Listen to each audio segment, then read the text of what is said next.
Alright, hello everyone and welcome to NFL Discussion. I'm host and NFL enthusiast Doug. In today's episode, I'm going to be discussing Sunday, week 18 of the 2023 NFL season, the final week of regular season action. The playoffs are coming up this weekend. It is the best part of the NFL season. Now, there's a change up to this week's uploading schedule. Videos are going to be uploaded later than usual. By next week, it should be all systems go back to normal. And with that, we're going to get right into the action, starting with the Minnesota Vikings. So it could change becoming at the defensive coordinator position. Brian Flores joined the Vikings as defensive coordinator before the 2023 season. Kevin O'Connell might make a change for the second straight off season after how the Vikings defense finished down the stretch. Minnesota had a 7-6 record with realistic playoff aspirations before losing 4 straight to close out the campaign. During that stretch, the Vikings defense allowed 404.5 yards per contest. The Vikings have a much bigger decision to make a quarterback. Yes, with Kirk Cousins set to enter free agency and a replacement not currently on the roster, but quality quarterback play will only partially help matters. And the division that features the Lions and their center Jordan Love, the Vikings must be able to slow down these offenses to have a chance. They weren't able to do that over the final month of the season, and they collapsed as a result. Now, I will stand with Brian Flores and think that he should remain defensive coordinator. Look, the Vikings don't have the most talented defense in the league. I think they could certainly use some more talent and playmakers, although I felt like with the cast we had, they performed pretty well. Ivan Pace, Josh Metellus came on pretty strong. You had some solid vets in Daniil Hunter and Harrison Smith, and also DJ Wonnum. The defensive line was a good player as well. Injuries also played in the factor as well, and also I would have just blamed the ineptitude of the offense, which was on the quarterback position. When you have quarterbacks that just turn the ball over or can't sustain drives, there's really only so much the defense can do. So is there change coming at defensive coordinator?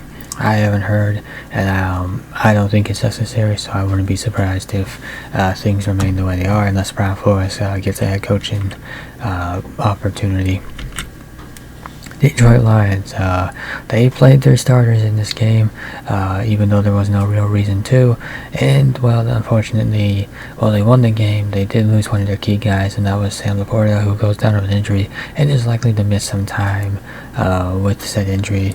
So the highs and lows that Sam Laporta experienced during Sunday's victory over the Vikings couldn't have been more extreme. The contest started off great during the Lions' second offensive drive. Jared Goff connected with Laporta for a 2-yard touchdown. With the reception, he set the NFL rookie tight end record with 82 receptions.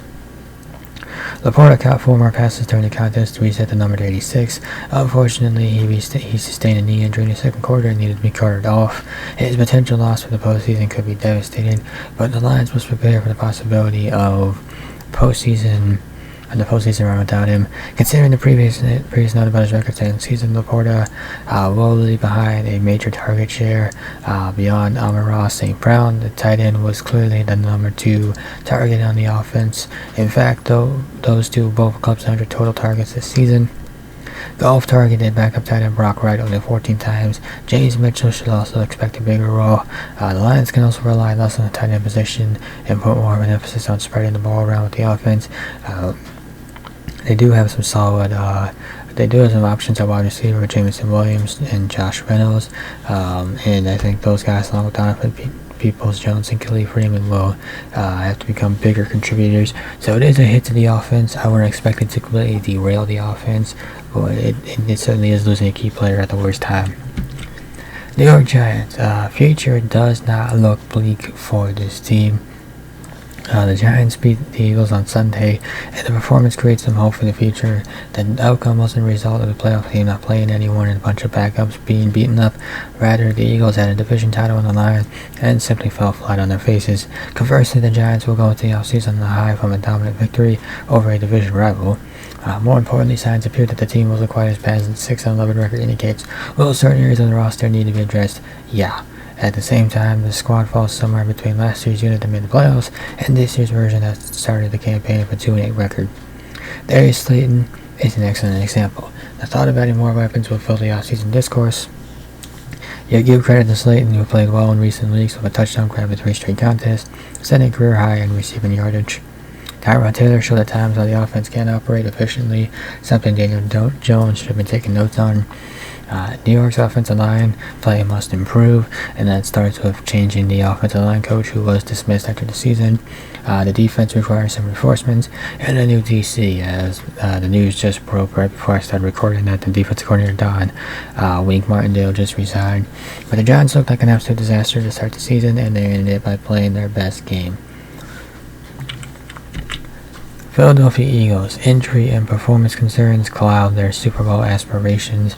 For a large portion of the season, many considered the Eagles the NFC's best team. That designation quickly faded with 5 losses in Philadelphia's last 6 games, but Sunday's outcome proved far more brutal than during their loss. Both Jalen Hurts and A.J. Brown left the contest because of injuries and didn't return. Brown suffered a knee injury, and without Brown in the lineup or in at less than 9%, the Eagles presented a completely different offense because no other wide receiver in the roster can replicate his presence or ability to create after the catch. Hurts, meanwhile, smashed the middle finger on his throwing hand, dislocated it, but didn't fracture it. The quarterback tried to play through the injury at first, but ultimately left the game. Marcus Mariota entered the lineup and proceeded to throw an interception and lose a fumble. Any injury to a quarterback's throwing hand is a major concern, particularly when his squad is about to enter the postseason. Considering how poorly the Eagles have played down the stretch, the general disarray their defense, and key injuries to a pair of franchise stars, any hope of another run to the Super Bowl seems far-fetched. Yeah, the Eagles started the season looking like they would be able to at least have a shot at successfully defending their NFC crown and possibly making the Super Bowl again. But as the season wore on, their defense started to get exposed. Their offense just was not playing as good as it was last season, and then you kind of had to slide to close out the season, and it ended in the worst possible fashion with 2 of your top guys getting injured and also losing badly to a division rival. So the Eagles have no momentum going into the postseason, and now they go on the road to face the Buccaneers. Now, it's not an easy game, but the Buccaneers aren't exactly the best team in the NFC in the postseason, so that's a game that can go either way. But right now, things are looking Philadelphia's favor, and it would not be surprising, at least not to me, if they lost to the Buccaneers. Seattle Seahawks. So despite elimination, Pete Carroll said that he'll be back. He's not planning on retiring, as he wants to coach the team again. But the bigger question is whether the Seahawks should continue with Carroll leading the way. Every head coach does have their ceiling. Carroll has been the franchise's head coach since 2010, and during that span, Seattle has posted 11 winning seasons with 10 playoff appearances and 1 Super Bowl win. While the Seahawks came up short this season despite Sunday's victory over the Cardinals, they were in the hunt all the way until the end. Granted, the 2024 campaign will be the 4th since Seattle won 10 or more contests. The team remains competitive and in the mix, though it veers awfully close to mediocre.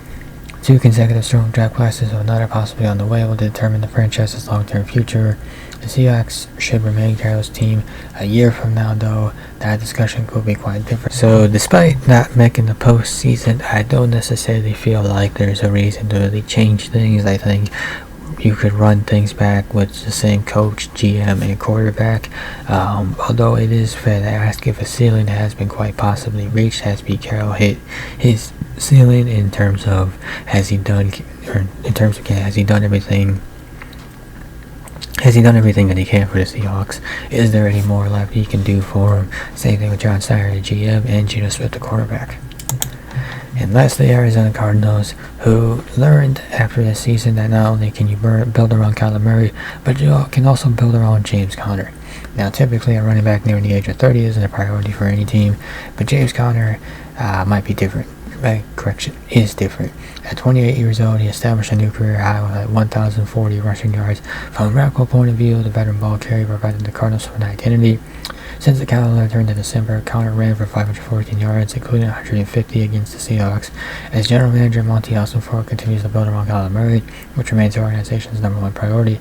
Conner and the run game can serve as the focal point. Clearly, Arizona's offensive line is better when run blocking. Furthermore, the Cardinals should be expected to draft a wide receiver or 2, and they will need time to develop. Pressure can be taken off Murray, and the Cardinals can assess their will by letting Conner the run game build up the success they experienced towards the end of the 2023 campaign. So yeah, it would have been expected if the Cardinals or I guess it would have been understandable if the Cardinals would have considered moving out from James Conner, but I don't see any reason to do that yet. He was very productive for this team, and having a run game And I think just having a running back that can help out your offense is always a good thing. Get Kyler Murray some weapons, but don't put it all on Kyler and the new guys. Instead, let James Conner kind of help out. Sounds like a pretty good plan. And with that, that will conclude this episode of the NFL Discussion. If you enjoyed this episode, be sure to hit that like and subscribe button down below.